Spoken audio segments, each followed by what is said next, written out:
Welcome to another edition of Talk City Greensboro, produced by GTN, featuring interviews and events happening around town. It's an easy way to stay in the know while you're on the go. Subscribe to Talk City on iTunes, Pandora, or SoundCloud so you can keep up with what is going on in Greensboro City government and beyond. I'm your host, Rodney Dawson. By myself, my co-host, Rosemary Plybon, is somewhere enjoying herself. And she needs some well-deserved time off, as a matter of fact, but I think she's probably working.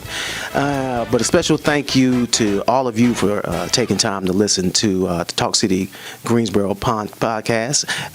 We have special guests today. Creative Greensboro has an artist residency program. You know about it. It's called GROW, the Greensboro Residency for Original Works. And we welcome filmmakers Jennida Chase and Hassan Pitts here today. They're the current GROW audience. Collectively as Signal to Noise, their residency started on November 6th and will end on the 15th of December. Am I correct? Yes. Correct. Yes. Okay, and you have this wonderful installation. This duo has created the Gate City Playable Space, an immersive installation that fuses light, texture, sound. I'm going to get you to explain all this, and video into a multi-sensory environment. And I've seen your setup, and I kind of got an idea what you're going for. You're stimulating everything and kind of bringing people out of reality and out of the current reality into a different space for a time period. And you're inviting the exploration and interaction from your participants. Hassan and Jennida, I appreciate you being here on Talk City Greensboro. Welcome. Thank you for inviting us. This is exciting. Well, I'm going to go with Jennida first because she's on my right. I always like to know this, and my listeners are probably tired of me asking this question, but I like to find out what got you to do what you're doing. You're also educators at UNCG, yes. University of North Carolina at Greensboro. So you're marrying education and this multi-sensory, this art.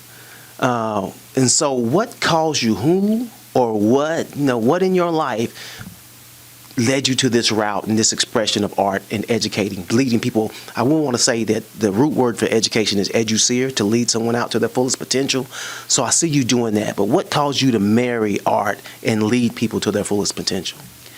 Oh, that is a great question. Originally, I never thought that I would go into education. My parents were involved in education and other family members, and it was like not so interesting to me for a long time in my earlier adult life.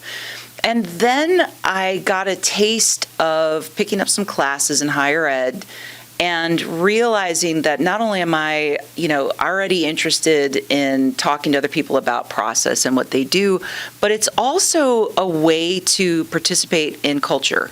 Like, you're able to be with emerging artists and people who are trying to find their creative voice and support them in that journey. And so for me, I found that it was far more interesting and exciting than I could have ever imagined. Right. I just had looked at what my parents were doing. I was like, I don't want to do that. And then I was like, they were actually right. They weren't art educators, but there's something really cool about supporting somebody else's creative vision. Right. Really quick, where are you from? I was born in Norfolk, Virginia, but I grew up moving all around and lived in different places, including most of my childhood up until 13 in Japan. Oh.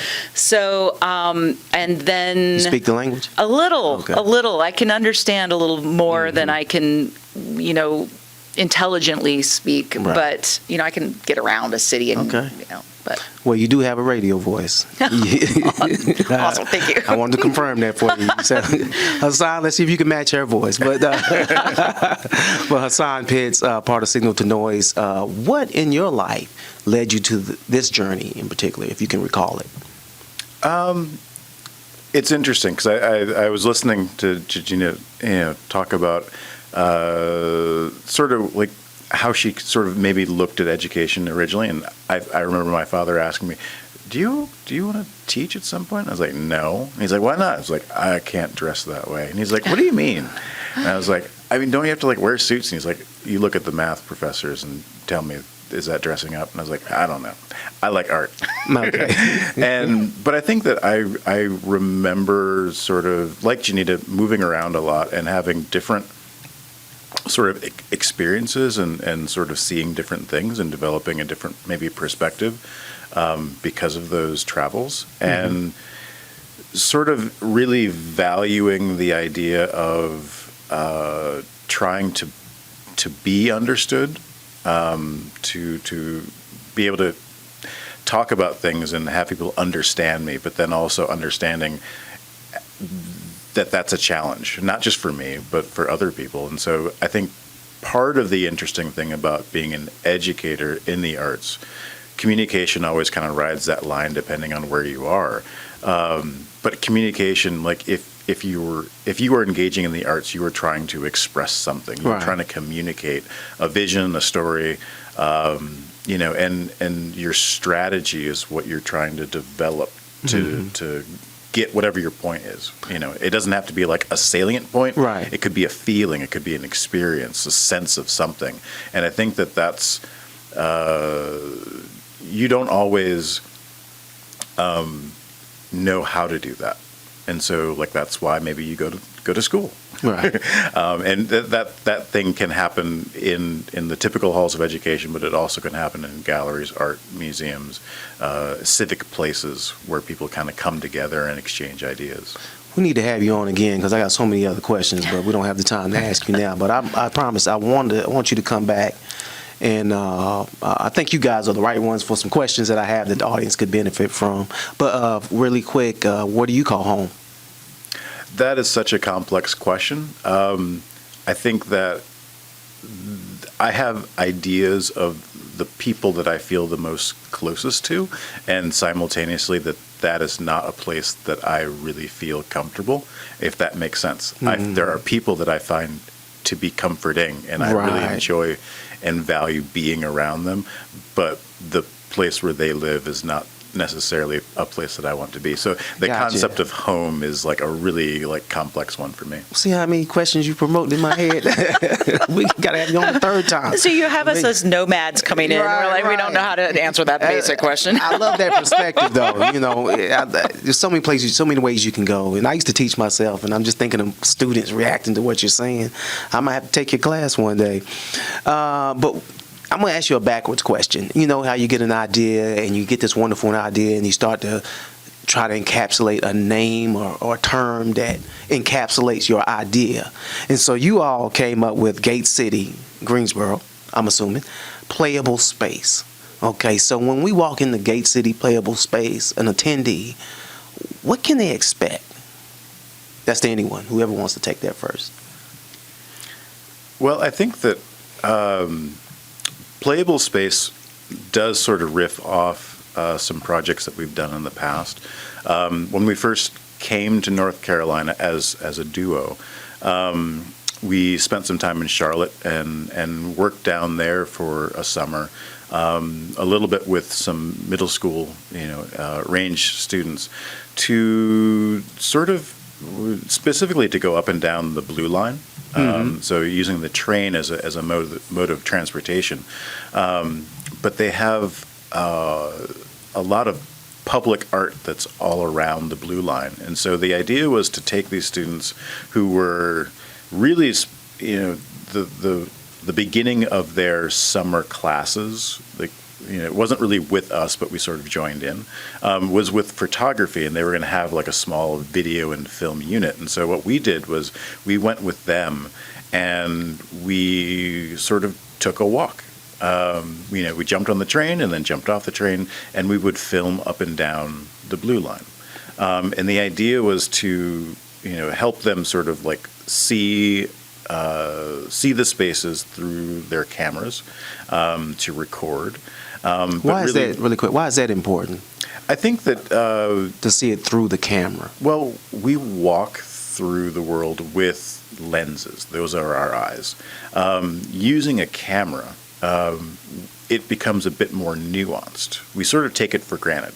We see through our own eyes, but we don't always necessarily understand the mechanics of a camera, the mechanical lens, the idea that you can see the world not always through your eyes, and sometimes it might be influenced by a camera, and sometimes the camera just helps you focus that.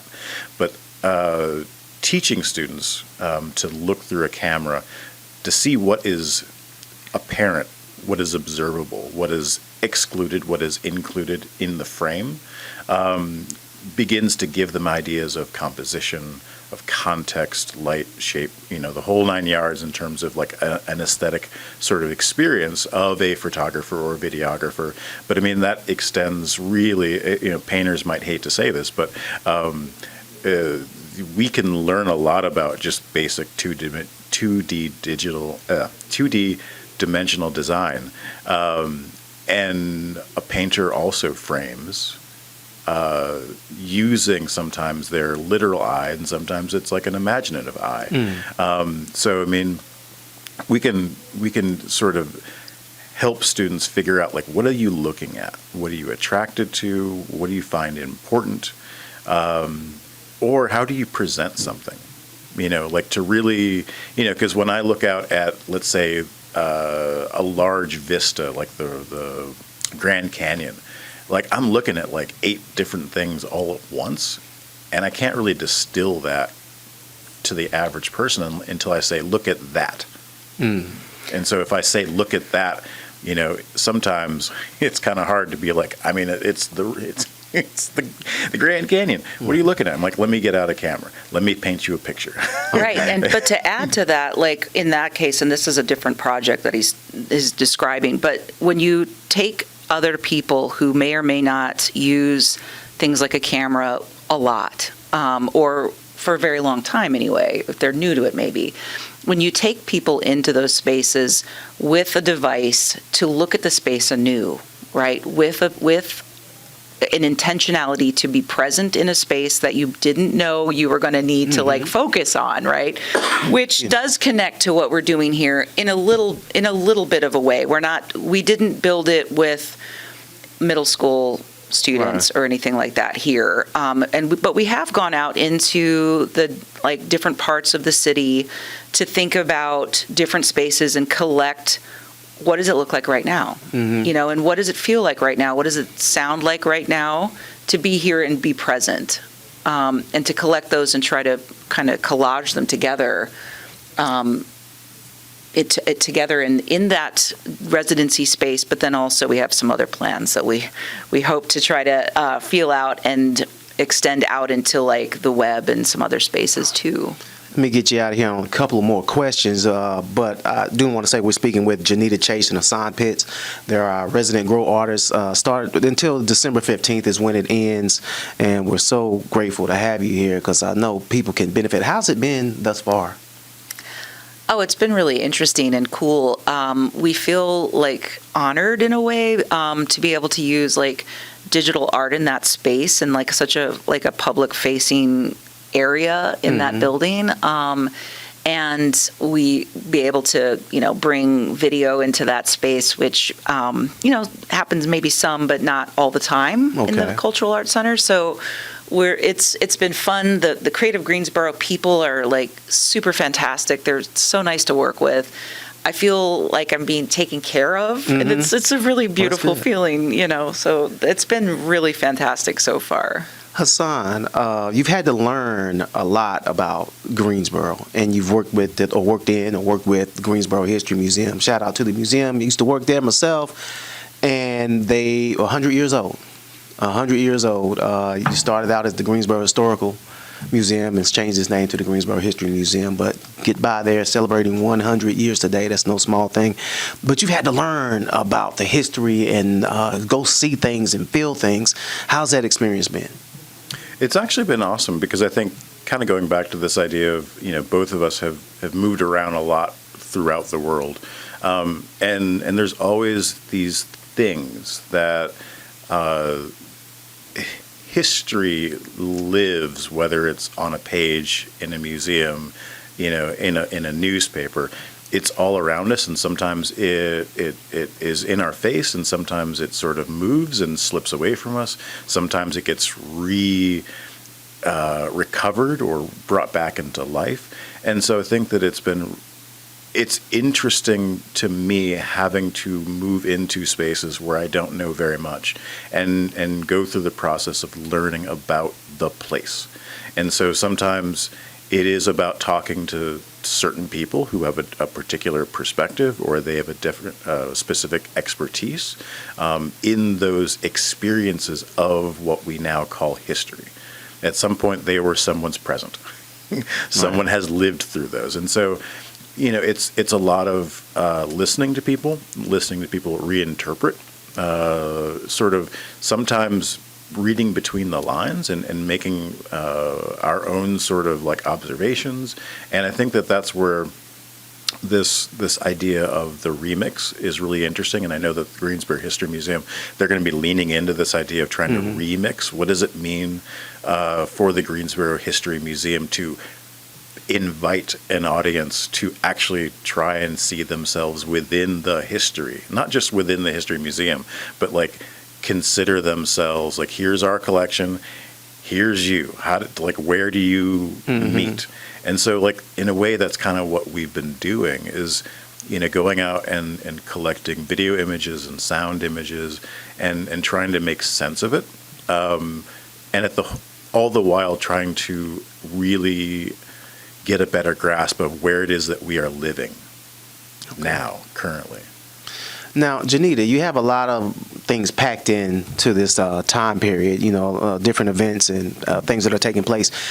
How can a person that's interested, how can we acquire that information? Is there a place we can go to get the schedule, and what type of events are taking place? Well, we are open on Monday, Tuesday, and Wednesday nights from 5 p.m. to 8 p.m. And then again on Saturdays from 11 to 2 every week, with the exception of, I think Thanksgiving week, the hours are a little different because the building is closed from that like Wednesday through Sunday, I think, of that week. So we're open on both First Fridays, which is tonight, and also December 5th. And we're also having, if there are any artist educators out there in your listeners, we are having an artist educators happy hour on the 21st, Friday the 21st, from I think 6 to 8 or something like that. We just want to bring other, particularly like Guilford County school system educators, like K through 12, be it art, be it theater, dance, music. Technology is included. I mean, obviously, we like some technology. Right. So, we count them as art educators, too.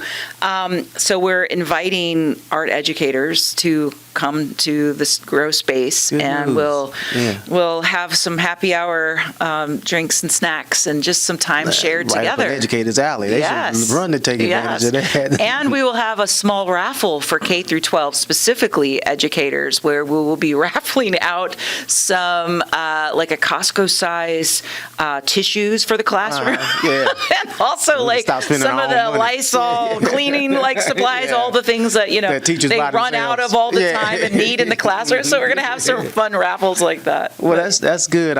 Be sure to get the flyer to me, so I can post it when people see this in the podcast. It'll be a visual for our YouTube folks. And Hassan, let me ask you a question. I'm trying to I'm way over time as it is.